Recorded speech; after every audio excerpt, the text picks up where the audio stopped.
നമസ്കാരം. മലയാളി വാർത്ത ഇൻസൈഡിലേക്ക് സ്വാഗതം. 48 മണിക്കൂർ എന്ന സമയം പ്രഖ്യാപിച്ചു കഴിഞ്ഞ ട്രംപ് അല്പസമയം അല്ലെങ്കിൽ മണിക്കൂറുകൾക്കകം തന്നെ ഇറാന്റെ വമ്പൻ നീക്കങ്ങൾ നടന്നിരുന്നു. എന്നാൽ അതുക്കുമേലെ ഇറാനേക്കാൾ ഒരു പടി മുകളിൽ നിന്ന് ഒരു അറ്റാക്ക് നടത്തുകയാണ് അമേരിക്കയും ഇസ്രയേലും കൂടി ചേർന്ന് ഇപ്പോൾ.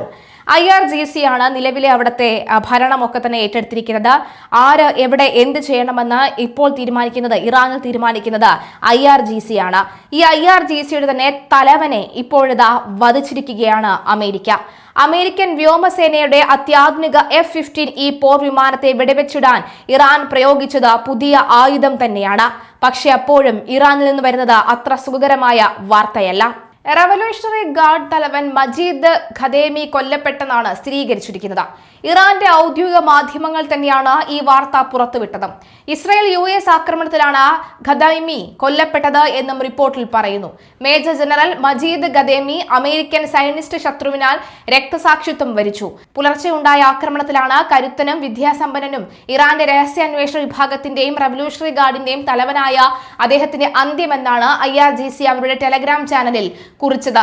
ഇറാന്റെ ഉന്നത നേതാക്കളെ വധിക്കുന്ന അമേരിക്കൻ ഇസ്രായേൽ നീക്കം തുടരുന്നുവെന്ന് വ്യക്തമാക്കുന്നതാണ് ഖദേമിയുടെ മരണം. സമാധാന ചർച്ച നടത്തുന്ന നേതാക്കളെ വധിക്കില്ല എന്ന് US പ്രസിഡന്റ് ട്രംപ് പറഞ്ഞതിന് പിന്നാലെയാണ് മരണവാർത്ത പുറത്തു വന്നത്.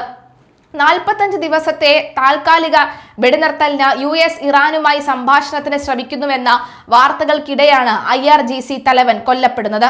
ഇത് ചർച്ചകളെ പ്രതികൂലമായി ബാധിച്ചേക്കുമെന്നാണ് വിലയിരുത്തൽ. എത്രയും വേഗം കരാറിലെത്താനും ഹോർമോസ് കടലിടുക്ക് തുറക്കാനുമുള്ള നടപടി സ്വീകരിക്കാനുമാണ് പദ്ധതി. 2 ഘട്ടമായിട്ടുള്ളതാണ് സമാധാന പദ്ധതിയെന്ന് ആക്സിയോസ് റിപ്പോർട്ട് ചെയ്യുന്നു. തുടക്കത്തിൽ താൽക്കാലിക വെടിനിർത്തലും പിന്നാലെ സ്ഥിരമായ കരാറും ഉണ്ടാകാനാണ് ലക്ഷ്യമെന്ന് റിപ്പോർട്ടിൽ പറയുന്നു. അതേസമയം അമേരിക്കൻ വ്യോമസേനയുടെ അത്യാധുനിക F-15E പോർ വിമാനത്തെ വെടിവെച്ചിട്ടതിൽ ഇറാൻ പ്രയോഗിച്ചത് പുതിയ ആയുധം തന്നെ. സഖർ 1 അല്ലെങ്കിൽ SA-67 എന്നും അറിയപ്പെടുന്ന പ്രത്യേകതരം മിസൈലാണ് US വിമാനങ്ങളെ ലക്ഷ്യമിട്ടത്. ഈ മിസൈൽ ഇറാന്റെ അത്യാധുനിക പ്രതിരോധ സാങ്കേതിക വിദ്യയുടെ ഉദാഹരണമായിട്ടാണ് വിലയിരുത്തപ്പെടുന്നത്. അസാധാരണമായ ആക്രമണ ശൈലിയാണ് ഈ മിസൈലിനെ വേറിട്ട് നിർത്തുന്നത്. നൂതന സാങ്കേതിക വിദ്യയും കുറഞ്ഞ ചെലവുമുള്ള ഈ മിസൈൽ ഇറാന്റെ തന്ത്രപ്രധാനമായ ആയുധമായി മാറിയിരിക്കുകയാണ്. സാധാരണ മിസൈലുകളിൽ നിന്ന് വ്യത്യസ്തമായി വിക്ഷേപിച്ച ഉടൻ ലക്ഷ്യസ്ഥാനത്തേക്ക് കുതിക്കുന്നതിന് പകരം നിശ്ചിത ആകാശ പരിധിയിൽ 8 ആകൃതിയിൽ ചുറ്റിപ്പറന്ന് ശത്രുവിനെ നിരീക്ഷിക്കാനുള്ള ശേഷി ഈ മിസൈലിനുണ്ട്. റോക്കറ്റ് ബൂസ്റ്റർ ഉപയോഗിച്ച് വിക്ഷേപിക്കുന്ന മിസൈൽ പിന്നീട് ടാർബോജെറ്റ് എഞ്ചിൻ ഉപയോഗിച്ചാണ് അന്തരീക്ഷത്തിൽ നിലയുറപ്പിക്കുന്നത്.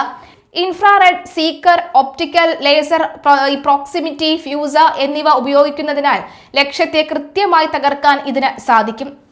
ഏകദേശം 9 അടി നീളമുള്ള ഈ മിസൈൽ റഡാറുകളുടെ കണ്ണിൽപ്പെടാത്ത വിധം കുറഞ്ഞ ഇലക്ട്രോമാഗ്നറ്റിക് സിഗ്നേച്ചർ മാത്രമാണ് പുറപ്പെടുവിക്കുന്നത്.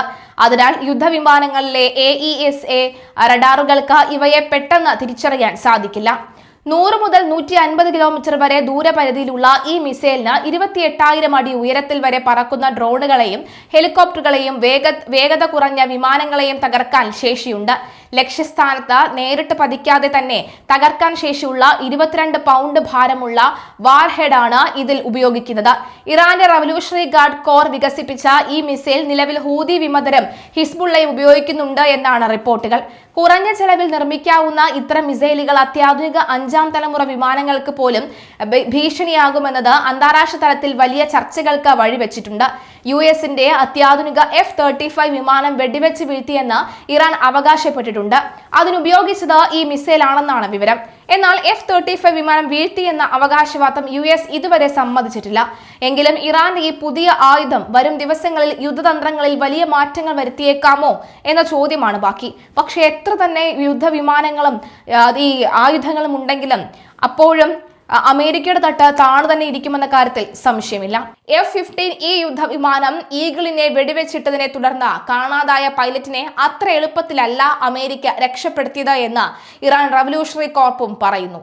രക്ഷാപ്രവർത്തനത്തിനായി വ്യോമ പരിധിക്ക് മുകളിലൂടെ പറഞ്ഞതെല്ലാം ഇറാൻ വെടിവെച്ചിട്ടതായും ഗതാഗത വിമാനം ഉൾപ്പെടെ തകരാറിലാക്കിയതായും IRGC വെളിപ്പെടുത്തുന്നതായി ഇറാൻ മീഡിയ റിപ്പോർട്ട് ചെയ്യുന്നു. ഇറാനിയൻ സൈന്യത്തിന്റെ ഏകീകൃത കമാൻഡായ ഖദം അൽ അൻബിയ സെൻട്രൽ ഹെഡ്ക്വാർട്ടേഴ്സിന്റെ വക്താവാണ് ഇക്കാര്യം വെളിപ്പെടുത്തിയത്. പൈലറ്റിനെ രക്ഷിക്കാനുള്ള ഓപ്പറേഷനിടെ US സൈനികന് കനത്ത നാശനഷ്ടം സംഭവിച്ചെന്നാണ് ഇറാൻ അവകാശപ്പെടുന്നത്.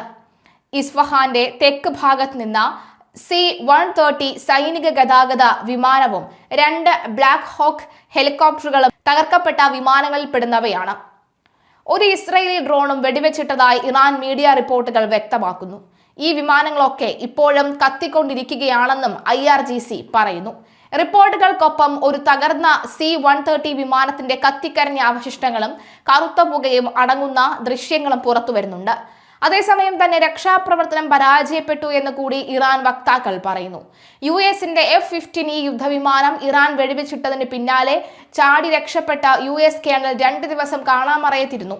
തുടർന്ന് US പ്രത്യേക സംഘമെത്തി സങ്കീർണതകൾ നിറഞ്ഞ ഓപ്പറേഷനിലൂടെയാണ് പൈലറ്റിനെ രക്ഷപ്പെടുത്തി കുവൈറ്റിലേക്ക് ചികിത്സയ്ക്കായി മാറ്റിയതെന്ന് ഇന്നലെ പ്രസിഡന്റ് ട്രംപ് ട്രൂത്ത് സോഷ്യലിൽ കുറിച്ചിരുന്നു. ഒരു അമേരിക്കൻ പൗരന് പോലും ജീവൻ നഷ്ടമായില്ലെന്ന് വലിയ നേട്ടമായി കരുതുന്നു എന്നാണ് ട്രംപ് അവകാശപ്പെടുന്നത്. ഈ വാദം ശരിയല്ലെന്നാണ് ഇപ്പോൾ ഇറാൻ വക്താക്കൾ പറയുന്നത്. ലോകത്തെ ഏറ്റവും മാരകമായ ആയുധങ്ങൾ ഘടിപ്പിച്ച ഡസൻ കണക്കിന് വിമാനങ്ങളാണ് പൈലറ്റിനെ രക്ഷിക്കാനായി അമേരിക്ക അയച്ചതെന്ന് അൽ ജസീറ ഉൾപ്പെടെയുള്ള മാധ്യമങ്ങൾ ഇന്നലെ റിപ്പോർട്ട് ചെയ്തിരുന്നു. പ്രത്യേക ഫോഴ്സും സൈബർ ബഹിരാകാശ ഇന്റലിജൻസ് സംവിധാനങ്ങളും ഇതിനായി ഉപയോഗിച്ചു. പതിറ്റാണ്ടുകൾക്ക് ശേഷമാണ് ശത്രു രാജ്യത്ത് പോയി മണിക്കൂറുകൾ നീണ്ട ഓപ്പറേഷനിലൂടെ പൈലറ്റുമാരെ രക്ഷിച്ചതെന്നും US അവകാശപ്പെട്ടു. ഒരു അമേരിക്കൻ പൗരന് പോലും മരണം സംഭവിക്കുകയോ പരുക്കേൽക്കുകയോ ചെയ്തിട്ടില്ലെന്നും ട്രംപ് അവകാശപ്പെടുന്നു. തലസ്ഥാനമായ ടെഹ്റാനിലെ തെക്കു പടിഞ്ഞാറൻ നഗരത്തിൽ പുലർച്ചെ ഉണ്ടായ വ്യോമാക്രമണത്തിൽ 13 പേരാണ് കൊല്ലപ്പെട്ടത്. ജനവാസ മേഖലയിലാണ് വ്യോമാക്രമണം ഉണ്ടായത്. ഈസ്റ്റ് ലംഷറിനടുത്താണ് ആക്രമണം ഉണ്ടായത്. ഇറാനിലെ വാർത്താ ഏജൻസി തന്നെയാണ് ഇക്കാര്യം വ്യക്തമാക്കിയത്. അതേസമയം ഏത് കെട്ടിടത്തിന് നേരെയാണ് ആക്രമണം ഉണ്ടായത് എന്ന വിവരം പുറത്തു വന്നിട്ടില്ല. പുലർച്ചെയുണ്ടായ വ്യോമാക്രമണത്തിന്റെ ഉത്തരവാദിത്വം ഇസ്രയേലോ US ഏറ്റെടുത്തിട്ടില്ല. ഹോർമൂസ് തുറന്നില്ലെങ്കിൽ ഗുരുതര പ്രത്യാഘാതം നേരിടേണ്ടി വരുമെന്ന ട്രംപിന്റെ ട്രൂത്ത് സോഷ്യലിലെ പോസ്റ്റിന് ശേഷമാണ് ആക്രമണം ഉണ്ടായത്.